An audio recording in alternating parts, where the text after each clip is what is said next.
Good evening and welcome to Millennium Stage. Tonight's performance is supported by the John D. and Catherine T. MacArthur Foundation in celebration of the 35th anniversary of the MacArthur Fellows program, which recognizes exceptionally creative people who inspire us all. And now, please welcome to the stage, Jeff You Boys.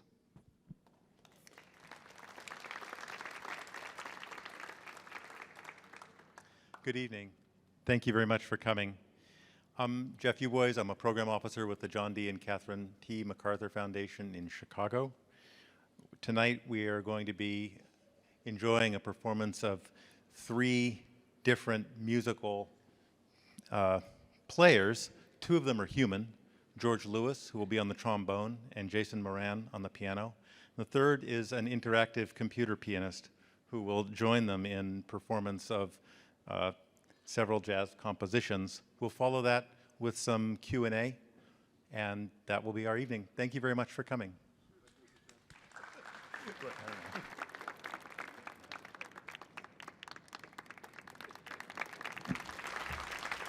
George Lewis. Wow, that was amazing. I never actually heard Voyager talked about as a jazz composition before. That was new to me. I was trying to figure out, what do you think about that? I mean, you've played with it before, right? Right. Yeah. Well, okay, so it's charged because what I play sometimes is in the middle of nowhere, but that thing, that ghostly, that thing. that thing really kind of transports to another space. But it's kind of like almost like the ghosts of your ideas become like concrete. And then they start to resonate around the things that I play, and it becomes pretty frightening at first. I mean, still probably be pretty frightening when we perform in a second. Yeah, in a way. I mean, not as frightening for me because I've been doing it since 1979. So when you say 1979, okay, you know, we're trying to frame like George has been a mentor and kind of godfather to an entire scene of musicians for many, many years, and a really great inspiration for the kind of thinking that I have around music and around what the possibilities of it are. And so if you talk about the 1970s and kind of coming up with improvisational technology or software for computers, like where does that even start from you? Like, when do you decide, okay, no, this is where I'm gonna spend as much time here as I do with my trombone? Well, it's funny. I was at around Mills College in Oakland, California. They had a group of people there called the League of Automatic Music Composers, and their mentor, David Behrman. And I had been also working with Richard Teitelbaum on these kinds of things. But I went to a rehearsal, and they had 4 little single board computers hooked up in this network. First of all, I'd never seen a computer up close like that. And so, it was really pretty amazing. And then the music started, and they weren't doing anything. Nobody was pushing any buttons or performing, or they were just sitting back and letting the network play the music. And it was like, wow, that's like what we do. We get up and we improvise. We're free of all these things. We sort of intuit what we want. We sort of negotiate, and the negotiation is what emerges in sound. And we communicate by listening and playing and reading what the other people do. So I said, I got to get me one of these computers. This is great.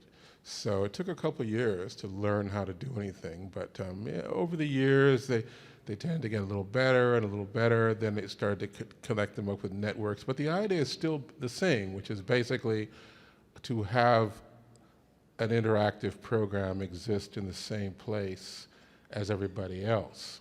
And so there's no real privileging. Like, we don't play for the computer, it doesn't play for us.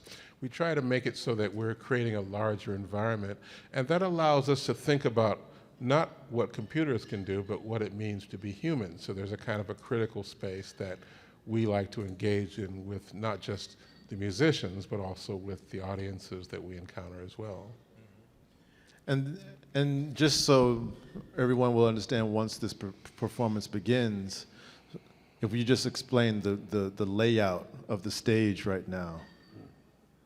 Oh, right. Oh, I should do that? Yeah, I just want to, Okay. for my own brain, so I know. Well, again, you're a too. pianist. Okay, I'm going to sit here. That's my piano. My other role today is to play the trombone, which I don't do as much as I used to, but I can still kind of do it. And then and back there is a laptop running software that listens to what we do.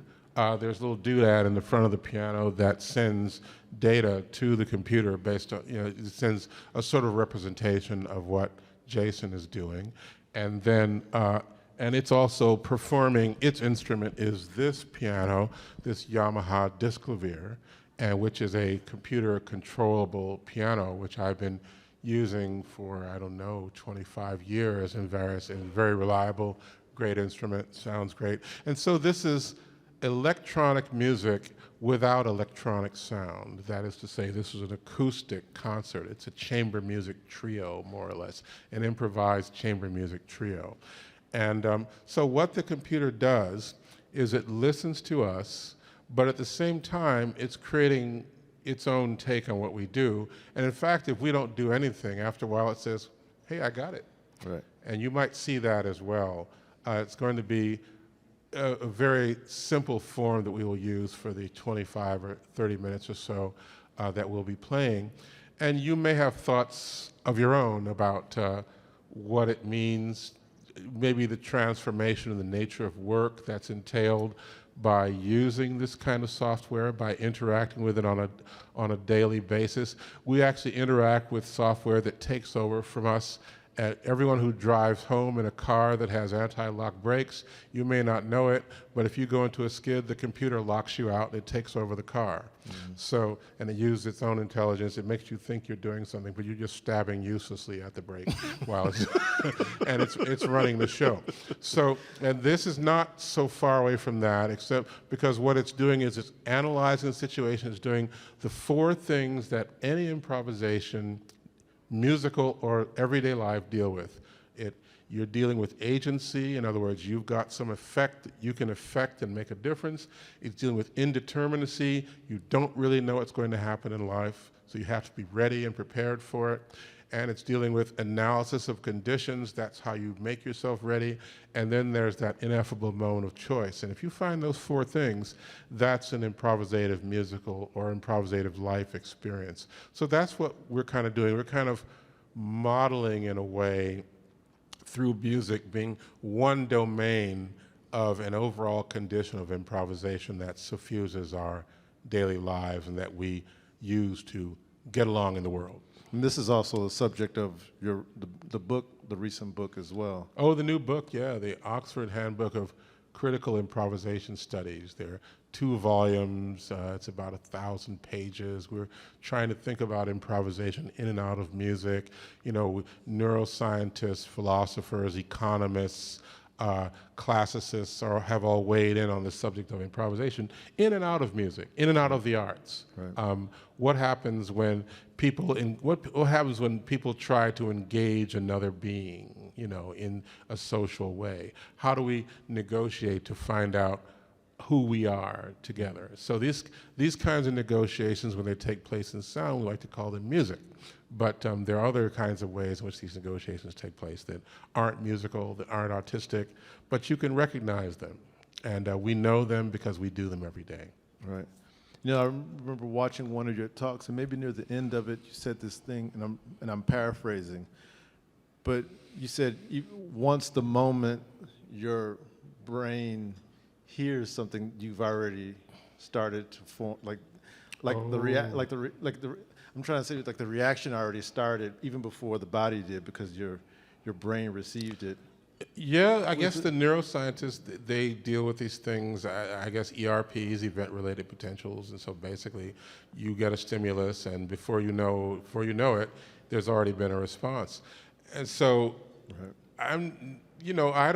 Luckily I don't have to go much further than that and to make computer programs. I'm basically, computer programs are very binary. I can count to 2, and so basically that's all I really need to do, yes or no.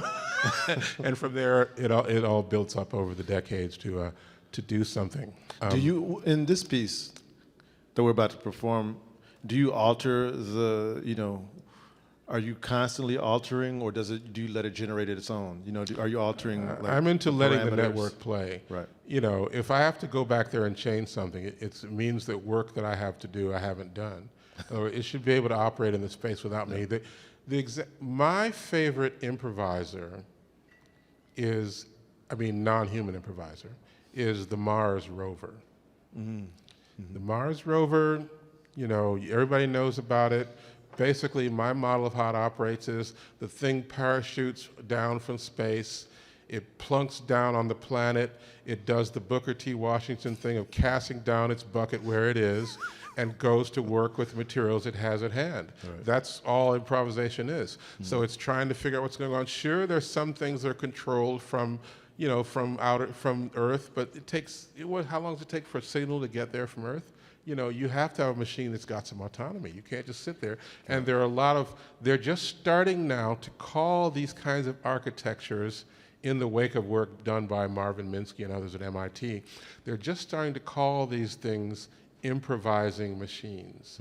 Improvising machines that a lot of us have been making, again, since the mid-'70s. Right. Are just, that discourse is just starting to filter into computer science, for example. But I think in this way, the artists were a little bit ahead of them, but they were artist computer scientists like Minsky who were ahead of everyone in that way. Well, yeah, we might as well try to do something. Yeah. You'll hear this. Well, you'll hear it.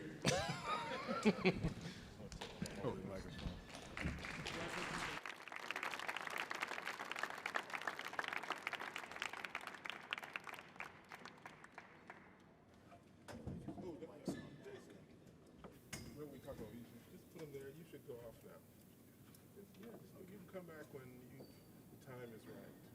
You can go off for now. Oh, were you thinking that? Okay, great. Okay. Yeah, you can go off.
Thank you.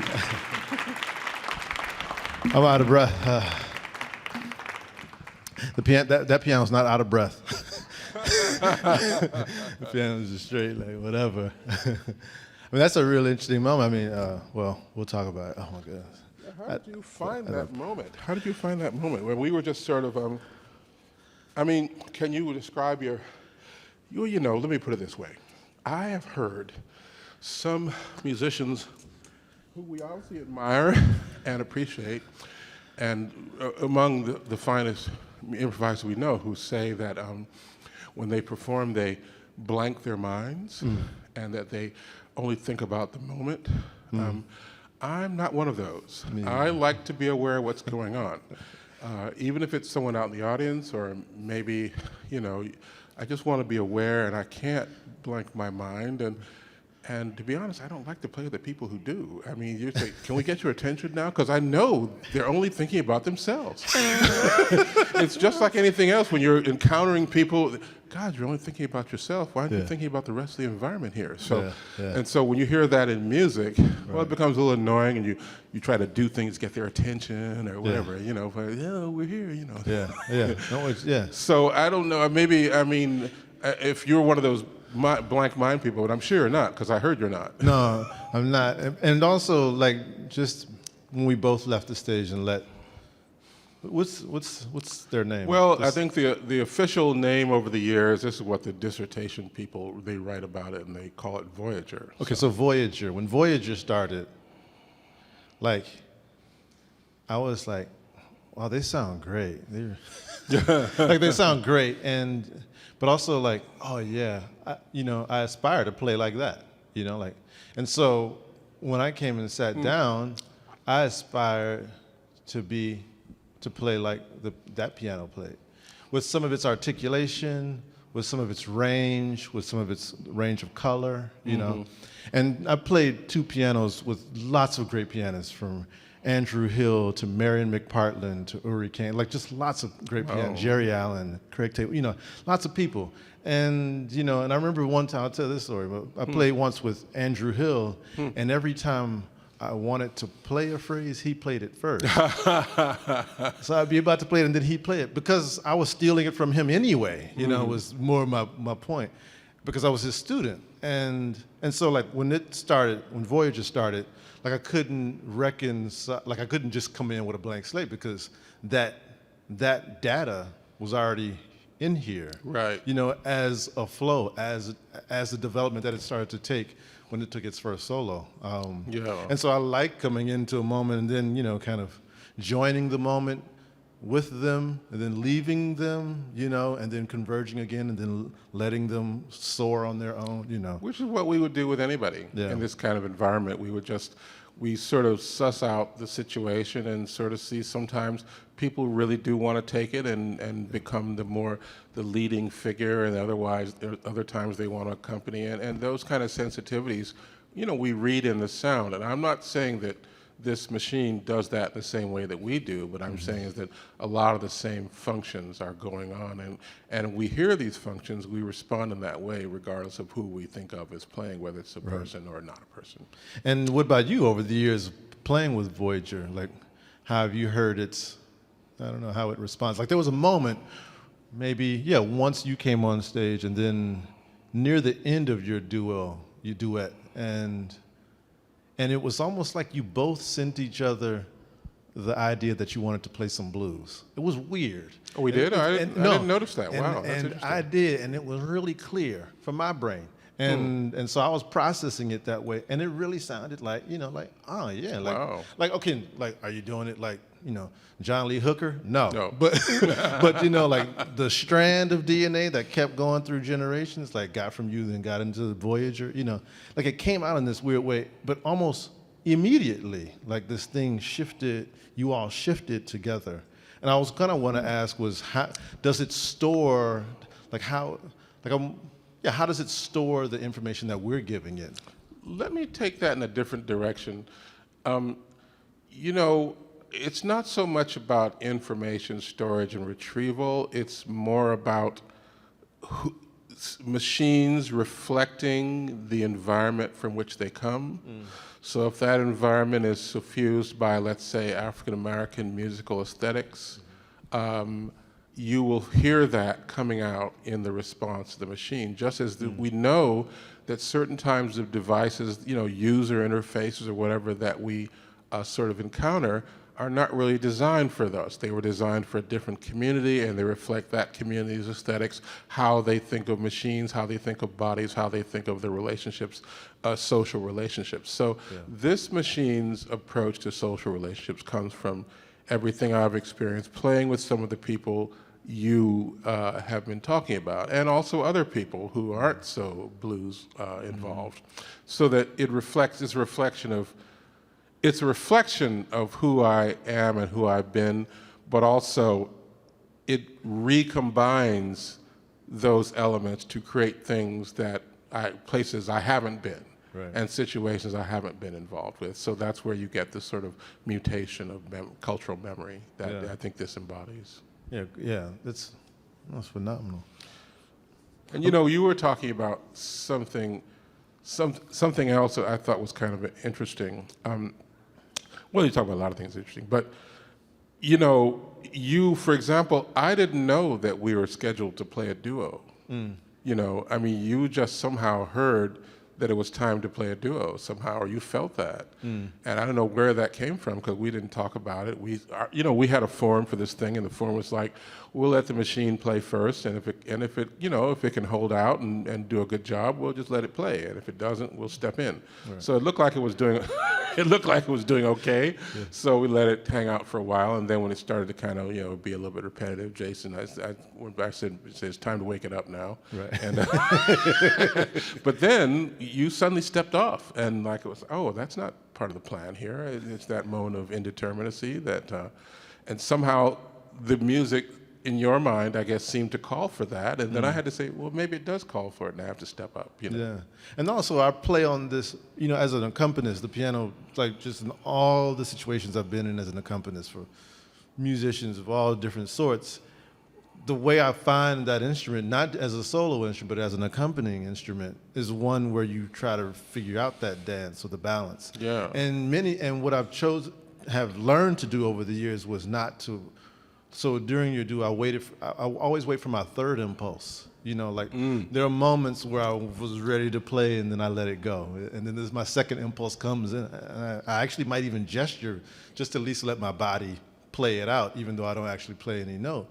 And the weight on it, and so the space becomes probably a little bit like, what's he doing? Many people I played with have kind of every once in a while looked over are you here? Why did you just all of a sudden just step out?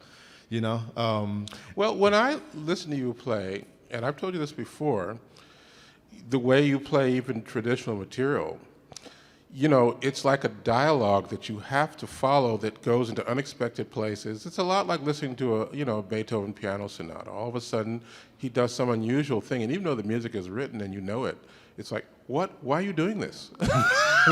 Where is this going? And you think, oh, I see where it's going. Ooh, I see where it's going, but I still have some questions about it. In other words, there's always this sense of wonder that comes from being able to follow a very complex mind at work.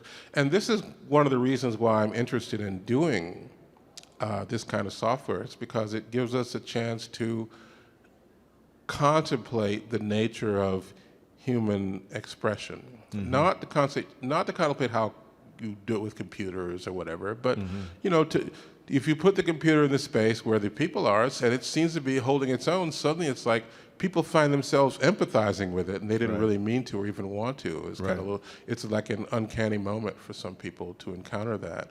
But what comes out of that is self-reflection, which is what I, as a composer, as an artist, want people to engage in, and this is one way I've found over the years to do that. Yeah, this might be a good moment where we're going to have a Q&A, and if you'd have a question about this experience. You can also complain or whatever you like, Then there's some microphones roaming around, and we have Oh, wait, you have to get the microphone. Sorry. There's a guy. Well, There's a guy. yeah, we know now. Sorry, we won't be able to hear you otherwise. You won't get on the air. As a matter of practice, do you find that Voyager has any classes of musical gesture that it avoids? I mostly had the impression that it was more pointillistic approach, and I didn't hear like ostinatos or long languorous tones. I was just wondering if that was something that you didn't hear much of from Voyager, or whether it was just a sampling issue for us tonight. I have to say I haven't heard a lot of ostinatos. I mean, a lot of it comes down to this. In some ways, the system functions as an independent performer with its own perspective on a situation that it articulates. In other ways, it functions as my piece, which is to say that certain things that I don't find myself attracted to don't turn up in the performance of the software. So, and then another issue is that there are lots of things to do in programming, and I would like to have the system be more responsive to the performance of ostinatos, which would be very interesting. Although I have to say that in my own music, ostinatos appear rarely or never. So even the composed music, they don't turn up. Well, as I was listening to you, I jotted down a few adjectives that came to my mind to describe what I was hearing, and those were dark, foreboding, serious, and dissonant. Who's talking? I can't hear. I'm way back. Oh, hi there. Hello. I'm just curious if the machine can improvise the emotions that might be warm and humorous and happy and tender, or if those things require a little more human Didn't you hear a lot of control. happy? I heard a lot of happy stuff, didn't you? Yeah. I don't know. I didn't think it was all dark and foreboding. That's just me. And it could be that for some people, at least in my experience, the idea of a computer program improvising on stage is already dark and foreboding, because what we're interested is because that's something that's normally reserved for humans, and so we should really think about, and we have to think about what happens when something else enters that space. And this is where we get into the uncanny valley theory, and this, if I may be allowed a brief excursion in the realm of the political. The uncanny valley theory is a robotics theory of Masahiro Mori, a Japanese computer scientist in the 70s. And people were trying to build, as they do now, humanoid robots. He was thinking about humanoid robots in the visual domain, whereas what we have are humanoid robots in the sonic domain. But the phenomena is the same.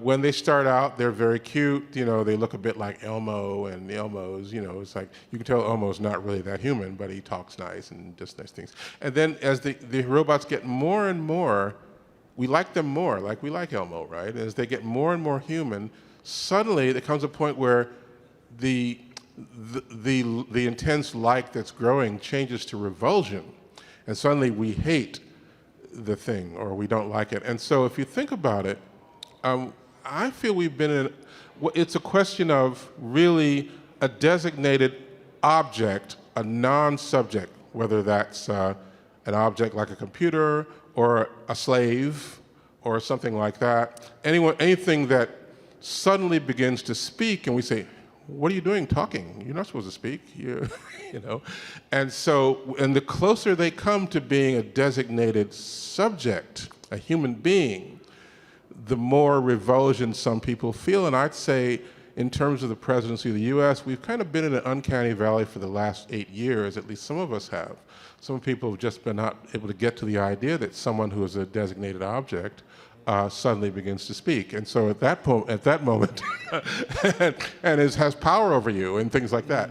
And so when we think about that, that's a further implication of what we're doing in the software, which could affect, public policy. It could affect the way we think about ourselves as human beings. So, but for me, I have to say, I heard a couple of happy little dancey moments. I don't know, that kind of stuff. It was kind of cute. It was like R2-D2 or something. Are there more? Yes? Yes. You hear often from great musicians of the day, when they're playing a standard, they never play it the same way twice. They react to the immediate environment, the audience, their particular mood at that moment with the piano, that Yamaha, if you two started playing a standard and started to improvise, would that Yamaha fill in and follow you up? Well, it's not a jazz player, so it doesn't know anything about standards. That's an easy one. And like I said, on some level, it's like, some level, it's like something that responds to its environment and what it knows. And at another level, it's my piece. And, it's not a piece it's not my standards jazz standards really don't occur in my music ever. So that's how it is, So no, the answer to that is no, it probably wouldn't do that. It would try to hang in there, but and then it would just go off. You might hear a few licks from it or something, but it probably wouldn't do as well as the people you're talking about. Yeah. I arrived here late, so I only got an opportunity to skim the Could you wave, because I can't see who's talking. Where are you? You can stand up too. It'd be great. Oh, howdy. Awesome. Okay. Sorry, didn't mean to interrupt. So can Voyager respond to what you as the musician are doing, or is it just you improvising along to the Voyager program? Well, it's a two-way, or in this case, three-way conversation. There's a little doodad on the piano, which you really can't see, or maybe some of you can see if the video focuses in on it. And that little thing, can you see it? I mean, when you play a note, it's a Buchla, Donald Buchla, the great engineer who recently passed away, designed this thing. So when you play, the little LEDs come on, and that information goes to the computer, and the computer can use that in its improvisations. It can use that data, the volume and the pitch, and calculate things like durations from that. In my part, I have a microphone that's connected through what's called a pitch and envelope follower, which is to say it tries to have perfect pitch. It tries to figure out what pitch I'm playing, an A or B or whatever, and then then that's how information from me gets in. And then the computer takes that information and uses it to inform its improvisation. It doesn't necessarily regurgitate anything. So it sort of recombines it, cuts it up, plays around with it. And then, if we're not playing, it uses its own algorithmic processes. So the stuff we heard at the beginning was totally made up by the machine on the spot. And so that was just its thing. I've heard things like it before. It has a certain style, but I hadn't heard that particular improvisation probably won't occur again in the next billion years. Yes, question here. If Woody Allen stepped up on the stage and started doing Dixieland jazz, would it pick up? I think that's the similar question to what we talked about with the jazz standards. Let's not say just Dixieland jazz. Let's see, what would happen if someone started singing Liebestod? Or if somebody else got up and, told a joke, That would be great. So what it brings out is this. Music is in many ways domain specific. The person who can sing Liebestod may not be able to sing Strange Fruit, or they might. You don't really know. So it's one of those things that turns up, and since I didn't build the machine in order to explore the playing of Dixie, jazz standards, or Liebestod, I built it in order to do the kinds of things that we're doing now. So, and maybe they do have a wonderful program. What is it called? Band in a Box that you can buy, right? And it plays, giant steps about as well as many students. So, but I wasn't building that. I was trying to build something that reflects who I am and not who, let's say, Woody Allen is or Ben Webster or somebody else, Yeah. We have time for maybe one or two more. Up front. Hi, I'm right here. I was curious, it was interesting, when the Voyager stopped, the edge was taken off for me as I watched the two of you perform. I felt like, oh, I know what this is. I've watched two humans improvise before. That was kind of my bias. What would both of you say about kind of this element of the known and the unknown in, humans and machines, like your experience maybe just tonight, or... I don't know. I really don't, because I'm still processing what just happened. Much like any football player who got off the field an hour ago, because we are not machines, and so my process time is not like his Mac back there, and so still processing, what our relationship has been all over for these years versus what we play together. For me, the conversation upstairs is still part of the improvisation that happened right now. Right. And those things, like I think we've relied on our favorite musicians to kind of be able to reflect for us. I think it's really interesting to hear you really kind of like say this once, twice, three times again, that you're making something that is a reflection of yourself, that its construct and its framing devices is what we're making. We're not making this machine that does it all. There is no machine that does it all. Well, I certainly don't do it all, and I don't want to. Yeah. I want to do what I'm interested in. But beyond that, and I feel like at 64 years old, I've sort of earned the right to do what I'm interested in. So, and even if I haven't, I'm going to do it anyway. So the thing is that, and I think you should too. So, in fact, what we do on stage, in a sense, is trying to send the message of empowerment that people should, in fact, you as well as us, should spend the time trying to make sure that your dreams are realized and find people who are able to help you kind of do that. Now, in terms of this specific thing you said about being in the unknown space, the fact is we're living with creative machines, we're living with improvising machines. They're all over the place. They're in places you don't expect. And the systems that which run the lights and which run the bathrooms and which run various things that we take for granted, are running on algorithms that look at conditions in the same way this thing does.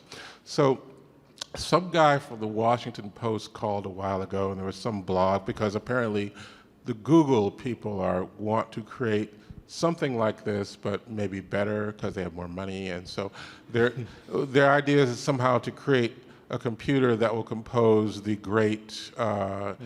compose what they think of as being great music. Well, I have no idea how I'm going to decide in advance what great music is, or there isn't any great music algorithm, but you'll have to decide for yourself what great music is, and that's one of the things that's happening with machines, electronics, software, is that it's by redefining the nature of, let's say, work, we're redefining who we are, as the term perhaps as cyborg humans, as people who are, the software being embedded within us. So in that sense, this is just an announcement of a transformation that's already underway in the world, and this is just the sonic version of it. And when you leave here tonight, just be aware that there are many other versions of it, some of which you may not be aware of, and somehow you could sort of think, well, what's under the hood?